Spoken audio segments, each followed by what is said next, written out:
నమస్తే, welcome to Haripriya's health channel. మనతో పాటు పిడికాస్ homeopathy CEO and chief doctor Bharadwaj గారు ఉన్నారు. నమస్కారం అండి.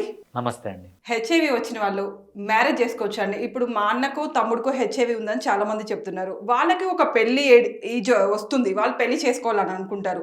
మ్యారేజ్ చేసుకోవచ్చా? అంటే ఒకవేళ చేసుకోవాలనుకుంటే హెచ్ఐవి ఉన్న అమ్మాయిని చేసుకోవాలా, లేకుంటే హెచ్ఐవి లేకుండా ఉన్న అమ్మాయిని చేసుకోవచ్చా? రైట్.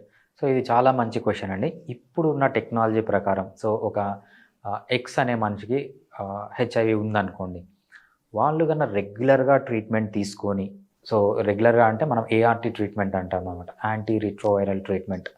సో ఆ ట్రీట్మెంట్ రెగ్యులర్గా తీసుకొని వాళ్ళ CD4 కౌంట్స్ కానీ వైరల్ లోడ్స్ కానీ మంచిగా మెయింటైన్, జీరో వైరల్ లోడ్ ఉన్నప్పుడు, లేకపోతే CD4 కౌంట్ బాగా హైగా ఉన్నప్పుడు, ఈ స్టేజ్లోకి వచ్చిన తర్వాత ART ట్రీట్మెంట్తో వీళ్ళు తప్పకుండా మ్యారేజ్ చేసుకోవచ్చు. మ్యారేజ్ చేసుకున్నా కూడా వైఫ్కి వచ్చే ఛాన్స్ తక్కువగా ఉంటుంది అన్నమాట. అంటే 100% రాదని కాదు, 99.99% రాకుండా ఉన్న మెడిసిన్స్ మన దగ్గర అవైలబిలిటీలో ఉన్నాయి.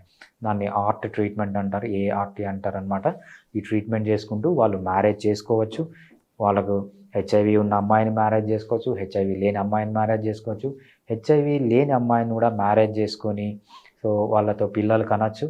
సో పిల్లలకు కూడా హెచ్ఐవి రాకుండా చూసుకోవచ్చు, వాళ్ళ వైఫ్కి కూడా హెచ్ఐవి రాకుండా చూసుకోవచ్చు. సో కానీ ఏంటంటే వీళ్ళు చేయకూడదు ఏంటంటే చెప్పకుండా చేయకూడదు. కంపల్సరీ వీళ్ళకి ఏమేమి ప్రాబ్లమ్స్ ఉన్నాయో చెప్పి కంపల్సరీ చేసుకోవాలి. తప్పితే చెప్పకుండా చేస్తే అదొక పెద్ద క్రిమినల్. ఒక డౌట్ సార్, అంటే హెచ్ఐవి అనేది ఈ సెక్షువల్గానే ఎక్కువ వస్తుందని చెప్తున్నారు. మీరేమో హెచ్ఐవి ఉన్న అతను హెచ్ఐవి లేనామని చేసుకున్నా రాదు అంటున్నారు. అలోపతిలోనేమో ఇది ఖచ్చితంగా వస్తుందని చెప్తుంటే హోమియోపతి రాదని అంత గ్యారంటీ ఏంటి? మీరు ఇస్తారా సర్టిఫికేట్? అమ్మాయిని పెళ్లి చేసుకుంటే అమ్మాయికి హెచ్ఐవి వచ్చింది అనుకోండి, మీరు ఇస్తారా అమ్మాయి ప్రాణానికి జాగ్రత్త? రైట్. నేను ఇప్పుడు చెప్పింది ART ట్రీట్మెంట్ అంటే అది హోమియోపతి ట్రీట్మెంట్ కాదండి, అది అల్లోపతి ట్రీట్మెంటే. అలోపతి పాతకాలంలో 1980s 1990sలో అలా ఉండింది మీరు చెప్పినట్లు.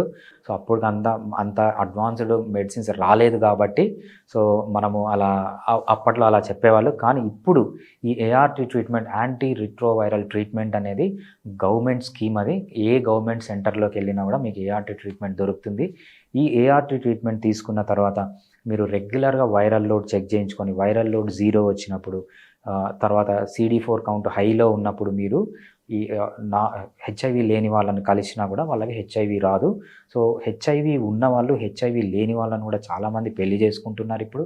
సో అది పెద్ద ప్రాబ్లం కాదు ఇప్పుడు. ఒకప్పుడు అంటే మెడిసిన్స్ లేవు, సో వస్తే ట్రీట్మెంట్ చేయడం కష్టం కానీ ఒకసారి వస్తే మళ్ళీ పోదు. కానీ రాకుండా ఉండడానికి మనం ART ట్రీట్మెంట్ అంటాం. ఈ ART ట్రీట్మెంట్ రెగ్యులర్గా తీసుకుంటే హస్బెండ్ నుంచి వైఫ్కి రాదు, వైఫ్ నుంచి హస్బెండ్ నుంచి పిల్లలకు కూడా రాకుండా ఉండేంత టెక్నాలజీ మనకు ART ట్రీట్మెంట్లో ఉంటుంది ఇప్పుడు.